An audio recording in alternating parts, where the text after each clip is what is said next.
हाँ जी बच्चों, एक बार सभी विद्यार्थी जुड़ जाए। वही आज के सेशन में प्यारे बच्चों बात करेंगे 23 मई 2025 के इंपॉर्टेंट एमसीक्यूज करंट अफेयर के क्वेश्चंस के बारे में। एक बार सभी बच्चे आ जाएं, क्योंकि प्यारे बच्चों जो ये क्लास है ना आपकी, आप सबको पता है कितने भी कंपटीशन एग्जाम दे लीजिएगा, आप सभी एग्जाम्स के अंदर करंट अफेयर आप लोगों से 100% पूछा जाता है।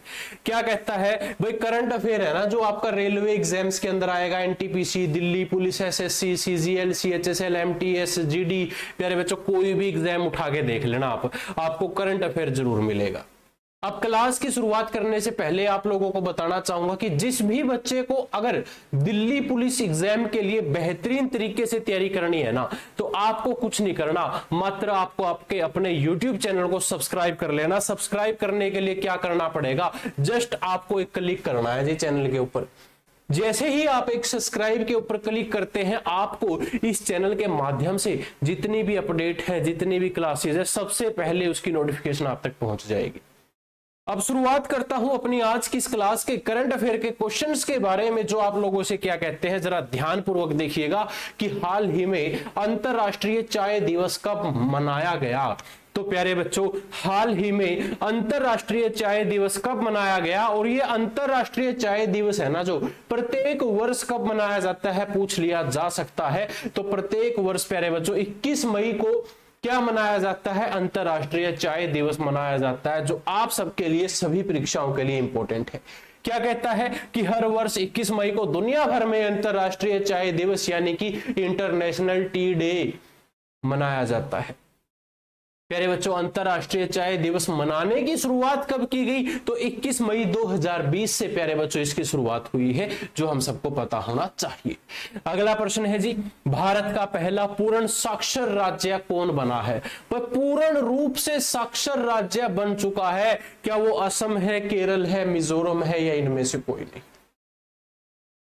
भारत का ऐसा पहला राज्य कौन बना जो पूर्ण रूप से साक्षर राज्य कहलाता है, तो प्यारे बच्चों मिजोरम राज्य एक ऐसा राज्य बन चुका है जो क्या है, पूर्ण रूप से आपका क्या है, साक्षर बन चुका है। क्या कहता है कि भाई मिजोरम को पूर्ण साक्षर राज्य घोषित कर दिया गया है। मिजोरम इस उपलब्धि को हासिल करने वाला देश का पहला राज्य बन चुका है। ठीक है जी। क्या कहता है, साक्षरता दर पूछ ली जाए तो 98.2% यहां की क्या रहेगी, साक्षरता दर रहेगी। अगला प्रश्न आप सबके सामने है, क्या कहता है कि न्यायमूर्ति केम्पेया सोमशेखर को किस राज्य के उच्च न्यायालय का मुख्य न्यायाधीश नियुक्त किया गया है। प्यारे बच्चों, न्यायमूर्ति का नाम क्या है, केम्पेया सोमशेखर, जिनको क्या है आपसे पूछा है कि भाई इनमें से किस राज्य का वो मुख्य न्यायाधीश नियुक्त किया है। क्या ये असम के हैं, मणिपुर के हैं, गुजरात के हैं, या इनमें से कोई नहीं। प्यारे बच्चों, अगर ये क्वेश्चन पूछा जाए तो मणिपुर के क्या बने हैं आपके, केम्पेया सोमशेखर क्या बन चुके हैं, आपके न्यायाधीश बन चुके हैं, मुख्य न्यायाधीश के रूप में वहां पर नियुक्त किए गए हैं। ठीक है जी। राष्ट्रपति द्रौपदी मुर्मू के द्वारा कर्नाटका उच्च न्यायालय के उच्च न्यायमूर्ति के रूप में प्यारे बच्चों इनको क्या है, नियुक्त किया गया है।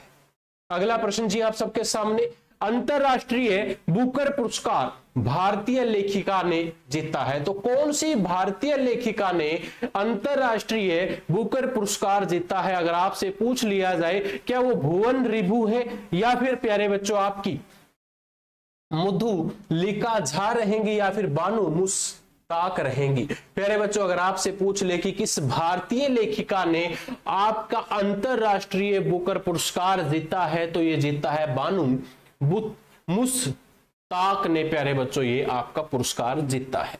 क्या कहता है कि भाई इन्होंने इतिहास रच दिया हार्ट लैंप के लिए 2025 का अंतरराष्ट्रीय बुकर पुरस्कार जीतकर। ठीक है जी। अगला प्रश्न है आप सबके सामने, क्या कहता है कि हाल ही में किस राज्य सरकार ने राहवीर योजना को मंजूरी दी है। प्यारे बच्चों, हाल ही में किस राज्य सरकार ने राहवीर योजना को मंजूरी दी, तो पूछ लिया जाए तो मध्य प्रदेश को प्यारे बच्चों ये क्या दी है, राहवीर योजना को मध्य प्रदेश सरकार ने क्या दे दी, मंजूरी दे दी। क्या कहता है, राहवीर का मतलब ये है कि वह सड़क दुर्घटनाओं में जो पीड़ित होते हैं, अस्पताल पहुंचाने वाले व्यक्ति को 25,000 रुपए का नगद इनाम दिया जाएगा राहवीर योजना के अंतर्गत। क्या कहता है भाई, मध्य प्रदेश के अंदर अगर कोई सड़क पर दुर्घटनाग्रस्त हुआ मिला और आप उसको उठाकर अगर आपके सरकारी अस्पताल में या किसी भी अस्पताल तक पहुंचा देते हैं तो सरकार की तरफ से आपको एक इनाम राशि दी जाएगी। इनाम राशि 25,000 रुपए मिलेगी भाई। अगला प्रश्न प्यारे बच्चों क्या कहता है कि भारत के कोर इंडस्ट्रीज इंडेक्स में अप्रैल 2025 में कितने प्रतिशत की वृद्धि दर्ज की गई है? कितने प्रतिशत की गई है? तो 0.5% की जो वृद्धि है प्यारे बच्चों वो दर्ज की गई है। क्या कहता है कि अप्रैल 2024 की तुलना में अप्रैल 2025 में 8 कोर उद्योग के सूचकांक में 0.5% की क्या मिली है? वृद्धि मिली है। उद्योग कौन कौन से? जैसे कि सीमेंट का है, कोयला का है, इस्पात का है, बिजली का है, प्राकृतिक गैस का, ये उद्योग है जिसके अंदर हमें वृद्धि देखने को मिली है 2024 के मुकाबले 2025 में 0.5% की। अगला प्रश्न भाई, किस देश ने तीसरे संयुक्त राष्ट्र महासागर सम्मेलन 2025 से पहले दूसरी ब्लू वार्ता की मेजबानी की है? तो किसने की है? हमारे भारत देश ने प्यारे बच्चों ये मेजबानी की है। तीसरे संयुक्त राष्ट्र महासागर सम्मेलन के अंदर प्यारे बच्चों जो पहले दूसरी ब्लू वार्ता में मेजबानी करी है वो हमारे भारत देश के द्वारा की गई है। भारत सरकार के पृथ्वी विज्ञान मंत्रालय ने 20 मई 2025 को नई दिल्ली में दूसरी ब्लू टॉक्स की मेजबानी की है, जिसमें ब्लू टॉक्स 9 से 13 जून तक 2025 तक फ्रांस के निस में आयोजित होने वाले आगामी तीसरे संयुक्त महासागर सम्मेलन 2025 एजेंडे पर चर्चा के लिए आयोजित की गई थी। अगला प्रश्न जी क्या कहता है कि माउंट एवरेस्ट फतेह करने वाली सीआईएसएफ की पहली महिला अधिकारी कौन बनी? भाई सीआईएसएफ की पहली महिला अधिकारी जिसने माउंट एवरेस्ट को फतेह किया कौन है? तो भाई गीता समोटा प्यारे बच्चों। ऑप्शन सी हमारा क्या है? सही रहेगा। क्या कहता है कि केंद्रीय औद्योगिक सुरक्षा बल की महिला उप निरीक्षक गीता समोटा ने माउंट एवरेस्ट पर चढ़ाई करके इतिहास रच दिया और ऐसा इतिहास रचने वाली सीआईएसएफ स्टाफ की पहली महिला अधिकारी रहेगी। ठीक है जी। अगला प्रश्न क्या कहता है? अगला प्रश्न ये कहता है कि हाल ही में किस फुटबॉलर ने संन्यास की घोषणा करी है? तो हाल ही में कौन से फुटबॉलर ने संन्यास की घोषणा कर दी? पेपे रीना ने प्यारे बच्चों क्या कह दिया कि मैं तो संन्यास लेऊंगा। अब इसने क्या ले लिया जी? संन्यास ले लिया। पूर्व स्पेन और लिवरपूल के गोलकीपर पेपे रीना ने आधिकारिक रूप से घोषणा की है कि 2024-25 के अंत में पेशेवर फुटबॉलर ने क्या कर लिया? संन्यास ले लिया जी। ठीक है, ये आपके लिए इंपॉर्टेंट है, इसको जान ले, इसको याद कर ले। स्क्रीनशॉट लेना चाहे तो स्क्रीनशॉट भी ले सकते हैं। जो बच्चा हमारे टेलीग्राम ग्रुप के साथ जुड़ा हुआ है उसको भाई पीडीएफ भी मिल जाएगी और उसको ये भी पता है कि पीडीएफ आप कैसे डाउनलोड कर सकते हैं। अगला प्रश्न प्यारे बच्चों आप सबके सामने है जो क्या कहता है कि हाल ही में किसने रोटरडेम में 2025 विश्व हाइड्रोजन शिखर सम्मेलन को संबोधित किया? तो ये प्यारे बच्चों विश्व हाइड्रोजन शिखर सम्मेलन 2025 को संबोधित है जो किसने किया? तो ये संतोष कुमार सारंगी ने प्यारे बच्चों संबोधित किया। ठीक है जी। केंद्रीय नवीन एवं नवीकरणीय ऊर्जा मंत्रालय के सचिव कौन? संतोष कुमार सारंगी ने 20 मई 2025 को नीदरलैंड के रोटरडेम में आयोजित हो रहे विश्व हाइड्रोजन शिखर सम्मेलन को संबोधित किया है। अगला प्रश्न क्या कहता है कि भारतीय प्रतिस्पर्धा आयोग के 16वें वार्षिक दिवस का आयोजन कहां किया गया? कहां किया गया है अगर पूछ लिया जाए तो भाई नई दिल्ली के अंदर इसका आयोजन किया गया है। किसका? भारतीय प्रतिस्पर्धा आयोग का। ठीक है जी। श्रीमती सीतारमण ने नई दिल्ली में प्यारे बच्चों आयोजित इस प्रतियोगिता के अंदर 16वें जो वार्षिक दिवस समारोह की अध्यक्षता की है। श्रीमती सीतारमण ने कहा कि भाई प्रतिस्पर्धा आयोग की उदारीकरण की भावना की रक्षा करने वाली एक महत्वपूर्ण संस्था के रूप में अपनी पहचान बनाई है। अगला प्रश्न क्या कहता है? भाई कहां के राष्ट्रपति ने गोल्डन डोम मिसाइल रक्षा कवच कार्यक्रम की घोषणा की है? तो ये किसने की है? अमेरिका ने प्यारे बच्चों क्या है कि अमेरिका के राष्ट्रपति ने इसकी घोषणा करी है।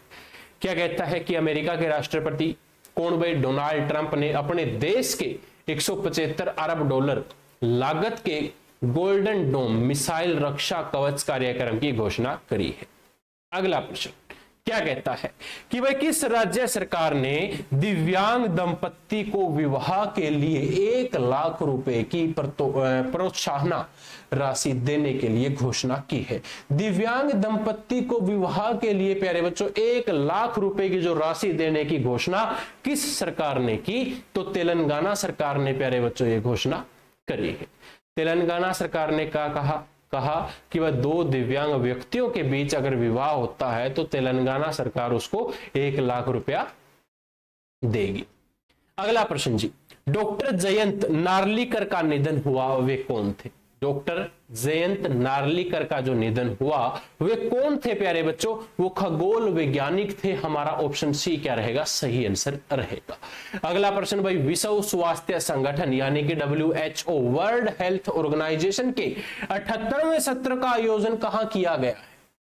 ये 78वें सत्र का आयोजन जो किया है प्यारे बच्चों जिनेवा के अंदर किया है। हमारा ऑप्शन ए क्या रहेगा? सही आंसर रहेगा। अगर आपको क्लास अच्छी लगे तो भाई क्लास को लाइक जरूर किया करें, क्योंकि आपका लाइक हमें बहुत मोटिवेट करता है। हमें मोटिवेट इसलिए करता है कि भाई हाँ इतने बच्चों ने हमें पसंद किया। अन्यथा प्यारे बच्चों आप लाइक नहीं करते तो थोड़ा सा हौसला जो है वो डाउन हो जाता है। अगर आप लाइक करते हैं तो हौसला थोड़ा सा बुलंद हो जाता है।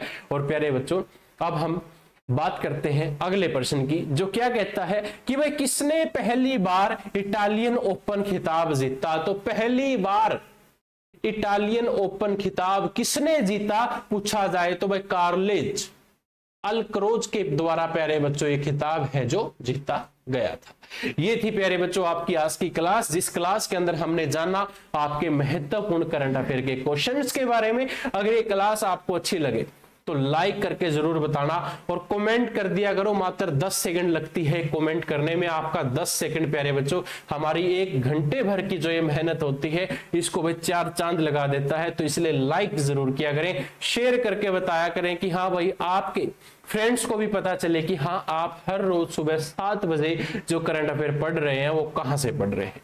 तो मिलता हूं अब आप लोगों को अगले क्लास में। तब तक के लिए जय हिंद, जय भारत। बने रहें आपके अपने YouTube चैनल के साथ।